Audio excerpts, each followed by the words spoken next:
Good morning sir. Good morning. मैं जानना चाहती हूँ कि हम सिचुएशन को बिल्कुल ऐसे कैसे देखें कि हमें सिचुएशन से बाहर निकलना है। कि मान लो हमारे पास बार बार कोई प्रॉब्लम आ रही है, हम उसे फेस कर रहे हैं, फिर जो आसपास के हमारे सराउंडिंग्स के लोग हैं वो भी टाउंटिंग कर रहे हैं हम पर, नहीं तुमने पहले भी ऐसे किया था, अब फिर तुम फेल हो जाओगे इसमें। तो वहां जाकर के हम स्टक हो जाते हैं और फिर हमारा कॉन्फिडेंस लूज हो जाता है। हम एग्जैक्टली कहाँ स्टक हो जाते हैं, जिसको आप जो वर्ड यूज कर रहे हो स्टक हो जाते हैं, मतलब आप कह रहे हो कि हम अपनी थिंकिंग में स्टक हो जाते हैं। थिंकिंग में स्टक हो जाते हैं, राइट? कि हम ओवर थिंकिंग में चले जाते हैं। ओवर थिंकिंग कि हम बैठे बैठे बस सोचते रहते हैं कि ऐसा क्यों हुआ, क्या हुआ, ऐसा नहीं होना चाहिए, कि हमारे में कुछ ऐसा हो गया तो क्या होगा, वैसा हो गया तो क्या होगा, मैं दोबारा भी ट्राई किया नहीं हुआ तो क्या होगा। हम जानते हैं कि पहले भी ऐसा हुआ था, फिर हमने उसे ओवरकम कर लिया, लेकिन बार बार वही चीज आते आते फिर वही ब्रेन का जो कंफर्ट जोन है हम फिर वहीं स्टक होने लगते हैं। और जिस कंफर्ट जोन की आप बात कर रहे हो वो एक्चुअल में ओवर थिंकिंग वाला जोन है। ओवर थिंकिंग वाला जोन है, मतलब बैठे बैठे बस सोचते रहते हैं जैसी हमारी कंडीशनिंग हुई है, कर कुछ नहीं पाते हैं। करते भी हैं तो थोड़ा सा करना शुरू करते हैं, उसके बाद वापस से वो थॉट्स हमारे ऊपर हावी हो जाते हैं। राइट? यही आप कह रहे हैं। राइट सर, प्रॉब्लम जो है इतनी ज़्यादा, क्योंकि एक्चुअली क्या लाइफ में अगर कुछ अच्छा होता है तो शायद हम प्रॉब्लम से इजीली निकल जाते हैं, बट बैक टू बैक जब आपको फेलियर्स ही मिल रहे हैं उस टाइम पे भी आपको फिर दिखना ही बंद हो जाता है कि हाँ निकलने का भी कोई रास्ता है। प्रॉब्लम सबसे बड़ी पता है क्या है? कि सबको यही लगता है कि हमारी प्रॉब्लम सबसे बड़ी है। अगर यहां पर मैं एक एक करके सबको बोलूं कि आप बताओ कि आपकी लाइफ में क्या क्या प्रॉब्लम्स आई या अभी क्या प्रॉब्लम्स चल रही है, तो आई एम श्योर कोई सोच भी नहीं सकता कि अच्छा ऐसी प्रॉब्लम्स भी कोई फेस कर सकता है क्या।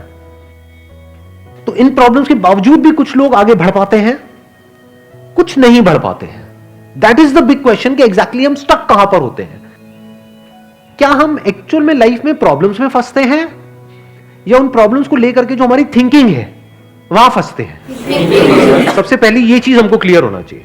तो जो हम कह रहे हैं फंस गए हैं, हम एक्चुअल में प्रॉब्लम्स में नहीं फंसे हैं, क्योंकि प्रॉब्लम्स तो सबकी लाइफ में है। हम एक्चुअल में थिंकिंग में फंस जाते हैं। राइट। ये पॉइंट सुनने में छोटा लग रहा होगा, but it is a very big point two understand in life, जो 99% लोगों को नहीं समझ में आता है। हम क्या समझते हैं कि हम प्रॉब्लम्स में फंस गए हैं, क्योंकि the moment you say that, तो जब तक प्रॉब्लम्स रहेगी तब तक आप फंसे रहोगे। और प्रॉब्लम्स कब तक रहेंगी?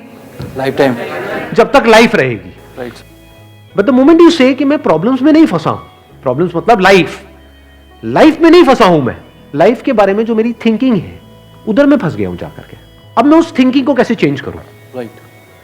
इफ यू से दैट, तो वो आपके हाथ में पूरा कंट्रोल है।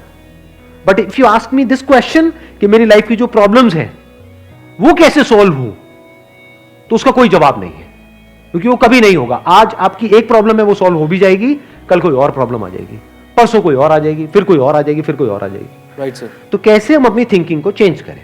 सिंपल। थिंकिंग चेंज हो गई तो सब चेंज हो जाएगा। सब चेंज हो जाएगा, क्योंकि प्रॉब्लम्स को देखने का नजरिया बदल गया तो प्रॉब्लम बदल गई। एक बंदा जिसकी थिंकिंग नहीं फंसी हुई है, उसको आप चारों तरफ से फंसा दो, वो निकल जाएगा।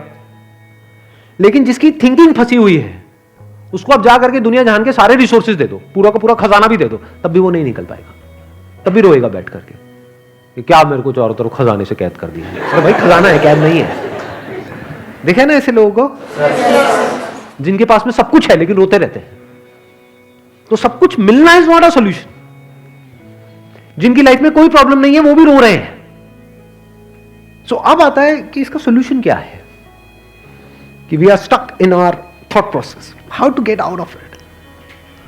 तो सबसे पहली चीज ये समझनी है, ज्यादा सोचने से कुछ नहीं होता है, सही सोचने से होता है। अभी सही सोचना क्या है? What is right thinking? Positively, not positively सोचना। इसको भी ध्यान से समझ लेना। पॉजिटिव सोचना क्या सही सोचना होता है? फॉर एग्जाम्पल, आगे आप जा रहे हो, किसी जंगल में हो और आगे दलदल है और आप पॉजिटिव सोच रहे हो, मेरे साथ में कभी कुछ गलत हो ही नहीं सकता, मैंने ताबीज पहना हुआ है, ये मुझे बचाएगा। बहुत लोग हैं बहुत पॉजिटिव है लाइफ को लेकर के, बट क्या उनकी सोच सही है? अभी सही सोचना क्या है? सर मेरे हिसाब से मतलब इंटेलिजेंसी से सोचना, कि मतलब कुछ ऐसा सोचे कि आगे जाके हमें कोई हानि ना हो, कि एक इंटेलिजेंट माइंड से सोचे। अभी इंटेलिजेंट क्या है और फूलिश क्या है?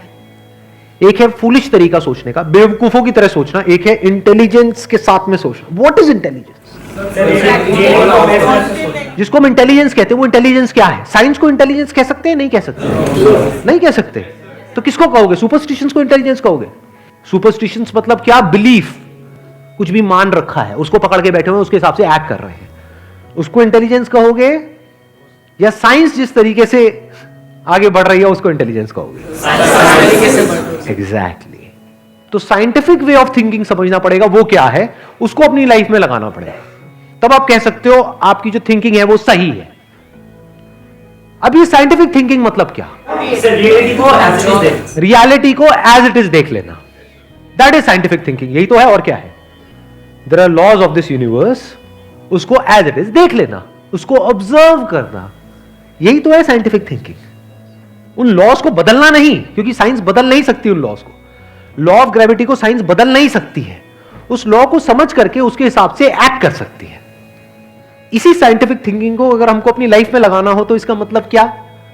एक थिंकिंग हो सकती है लाइफ से रिलेटेड, जो भी आपके दिमाग में कचरा भरा पड़ा है बचपन से लेकर के आज तक, जैसा आपको समझाया गया है लाइफ के बारे में। किसने समझाया है? वो लोग जो खुद नहीं समझते, लाइफ के बारे में अपने अपने बिलीफ बनाए हुए हैं, अपने अपने स्टैंड पॉइंट से लाइफ को देख रहे हैं। फॉर एग्जाम्पल, कोई हिंदू है तो एक तरीके से लाइफ को देख रहा है, कोई मुस्लिम है तो अलग तरीके से लाइफ को देख रहा है, क्रिश्चियन है तो अलग तरीके से देख रहा है। क्या सही है इन तीनों में से? कि तीनों को सही थिंकिंग कह सकते हैं? ना, क्योंकि आपस में लड़ झगड़ रहे हैं। साइंस में कोई लड़ाई झगड़ा होता है? अगर मैं किसी साइंटिफिक फैक्ट के बारे में बात करूंगा, क्या कोई हिंदू मुस्लिम क्रिश्चियन आकर के आपस में लड़ सकते हैं? नहीं। तो ये सही थिंकिंग है। एक है जो हमें सही लगता है, एक है जो सही होता है।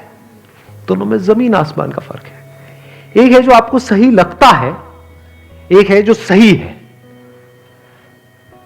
तो साइंटिफिक थिंकिंग का मतलब क्या, अगर इसको हमको लाइफ में लगाना हो तो, यानी लाइफ को आप एज इट इज देखो, ऑब्जर्व करो, फिर उसके बारे में सोचो। This is scientific thinking.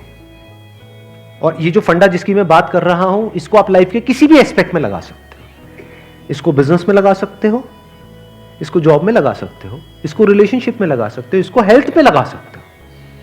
Business क्या है अगर रियलिटी को एज इट इज देखना नहीं है तो? अब ये जो आपने कहा कि बिजनेस में सब झूठे भरे पड़े हैं, क्या ये सच है या आपका अपना एक स्टैंड पॉइंट है? अभी इन्होंने बोला कि बिजनेस में सब झूठे भरे पड़े हैं। अभी ऐसे ही यहां पे मैं अलग अलग लोगों से अलग अलग बातें पूछूंगा ना, तो सब बड़े कॉन्फिडेंस से बोलेंगे, as if they know it for sure. जैसे मैं पूछूंगा, हाँ भाई यहाँ पे किसी मेल का किसी का ब्रेकअप हुआ होगा, तो सारी लड़कियां ऐसी होती है, सब धोखेबाज है। ऐसे ही कोई लड़की से पूछूंगा, वो आकर के बोल देगी, सर ये तो मर्द जात तो है ही ऐसी, इससे कुछ हो ही नहीं सकता। क्या ये सच है या आपका अपना एक स्टैंड पॉइंट है, अपना आपका एक बिलीफ है? तो ध्यान से समझ लेना, इसका जो सबसे पहला स्टेप है वो है अंदर जो भी कुछ पड़ा हुआ है आपके, जो भी आपने मान रखा है उसको छोड़ दिया। अब आप हल्के फुल्के हो गए, अब एज इट इज देखा लाइफ को, लाइफ को ऑब्जर्व किया as life, not my life. For example, anger, क्या एंगर आपका है? No sir. बट आप एंगर का सोल्यूशन कैसे निकालते हो? मुझे गुस्सा आता है, मुझे गुस्सा नहीं करना है। कभी भी आप एंगर का ऐसे सोल्यूशन निकाल ही नहीं सकते। सिर्फ आपको आता है गुस्सा या सबको आता है? सबको आता है। तो क्या एंगर सिर्फ आपकी प्रॉब्लम है या एंगर एक लाइफ की प्रॉब्लम है? Fear, if you can look at fear, not your fear और माई फियर, फियर, डर है ना, वो डर क्या है? Can you look at it? इसको बोलते हैं साइंटिफिकली चीजों को देखना। रिलेशनशिप, नॉट माई रिलेशनशिप और योर रिलेशनशिप, रिलेशनशिप।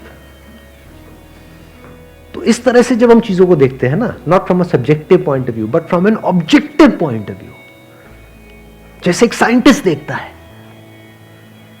जैसे एक साइंटिस्ट ऑब्जर्व करता है, वहां पे ना खुश हुआ जाता है, ना परेशान हुआ जाता है, ना पॉजिटिव हुआ जाता है, ना नेगेटिव हुआ जाता है। This positive and negative is your stand point, is a subjective point of view. In objective reality, उसमें खुश क्या होना है और दुखी क्या होना है, वहां पर सब कुछ क्लियरली नजर आ रहा होता है। वहां पे कभी भी हमारी थॉट प्रोसेस स्टक नहीं होती है, हम फंस ही नहीं सकते। बिलीफ्स में आप गारंटेड फंसोगे। शॉर्ट टर्म में वो अच्छे लग रहे होते हैं क्योंकि वहां पे कंफर्ट मिलता है। जो भी हमने मान रखा है, अगर उसको पकड़ करके हम बैठे रहें और उसमें गोल गोल घूमते रहें तो बड़ा कंफर्ट मिलता है, लेकिन आगे जाकर के वो हमको फंसा देता है, एंटैंगल्ड कर देता है। बट जो रियलिटी है वो धीरे धीरे आपको आजाद करती रहती है, जितना आप रियलिटी को समझ जाते हो उस लेवल तक। यानी कि अगर इसको मैं पूरा समअप करूं, जो भी मैंने अब तक कहा है उसको, ये सेशन शुरू कहां से हुआ था? फेलियर से हुआ था कि एक के बाद एक हमने लाइफ में बहुत सारे फेलियर्स फेस करे हैं। तो अब अपने फेलियर्स को ऑब्जर्व मत करो, अपने को बीच में से हटा दो, ऑब्जर्व करो ये जो फेलियर्स हैं ये क्या है। तो you will start seeing the nature of those failures, you will start seeing the causes of those failures. For example मेरी लाइफ है, अगर मेरे को उसको ऑब्जर्व करना है, दो तरीके हो सकते हैं। एक ये, अब मैं अपनी लाइफ में थोड़ा सा जा रहा हूं जिससे कि आप उसको रिलेट कर सको। मैंने पास में कुछ गलतियां करी, बहुत बड़ी बड़ी गलतियां करी, मेजर लॉसेस हुए। तो एक एंगल तो ये हो सकता है मैं ऐसा कैसे कर सकता हूं। दूसरा ये है कि मैं ऑब्जर्व करूं कि एग्जैक्टली वो गलती क्या थी और उसका कॉज क्या था। तो वो दिख जाता है, अच्छा उस टाइम पे वो ग्रीड बहुत ज्यादा हावी हुई पड़ी थी। अच्छा ग्रीड क्यों हावी हुई पड़ी थी, इतना लालच क्यों आया हुआ था कि हाँ ये करना है, ये करना है, ये करना है, ये क्यों आया हुआ था? और ये बचपन से ऐसी कंडीशनिंग हुई पड़ी थी, बचपन से घर में यही सारी बातें सुनी थी। तो इसलिए I was acting out of that information जो मेरे अंदर फीडेड थी, and that was not correct information. वो सारी इंफॉर्मेशन गलत थी, जिसकी वजह से मैंने जल्दी से एक्ट किया, बिना सोचे समझे, बिना सही थिंकिंग के एक्ट कर दिया, उस वजह से जाकर के फंस गया। तो मुझे उस बंदे ने नहीं फंसाया, मैं खुद फंसा अपने लालच की वजह से। तो अब ये क्लियर हो रहा है हम कैसे देखते हैं। तो वंस वी सी दैट, तो अब मैं उससे पूरी तरह से फ्री हो गया, because I understood something which is very basic in life, जिसकी वजह से पूरी की पूरी लाइफ एक अलग ट्रैक पे निकल गई। क्या समझ आया? कि कभी भी ग्रीड से एक्ट नहीं करना है। अब इसको हम समझते हैं, कैसे समझते हैं? मॉरल साइंस की बुक से। वो सब बकवास है, ये लालच नहीं होना चाहिए, सबके अंदर लालच भरा पड़ा है। बट लालच हमको कैसे फंसाता है, इसको ऑब्जर्व किया अपनी गलतियों के बेस पर, और फिर समझ आया अच्छा ये होता है। लालच से ग्रोथ नहीं होती है। लालच से आप पैसा कमा सकते हो, बट उसको आप ग्रोथ नहीं कह सकते, क्योंकि आप डिग्रेड हो रहे हो, तो आप एक्चुअल में ग्रो नहीं कर रहे हो। एक्चुअल ग्रोथ में उसको कह सकता हूं जो होलिस्टिक ग्रोथ हो, उसको ग्रोथ बोल सकते हैं। आपने पैसा तो कमा लिया, लेकिन डर में जी रहे हो कि मैंने इतने घपले कर दिए हैं, अगर किसी ने पकड़ा गया तो पता नहीं क्या हो जाएगा, क्या फायदा ऐसी लाइफ का? उसको आप ग्रोथ कहोगे? Can you call it growth? ना। तो लालच से ग्रोथ नहीं होती। तो ये चीजें समझना बारीकी से, step by step, step by step, तो आप गलतियों का पूरा नेचर समझ सकते हो। The nature of mistakes, the kinds of mistakes, the types of mistakes, और उनके कॉजेस क्या होते हैं। और जैसे ही हमको ये सब समझ आ जाता है और साफ दिखने लग जाता है, तो वो गलतियां होनी हमसे बंद हो जाती हैं। और जितनी भी गलतियां हो सकती हैं, उन सबके अगर नेचर समझ आ जाते हैं, तो गलतियां होने की पॉसिबिलिटी फ्यूचर में ऑलमोस्ट खत्म हो जाती है। प्लस जब समझ आ गई है उसकी रियलिटी, तो वहां पे ओवर थिंकिंग के लिए जगह नहीं होती है, अपन थिंकिंग में स्टक नहीं होते हैं। Wish you all the very best, thank you so much for coming.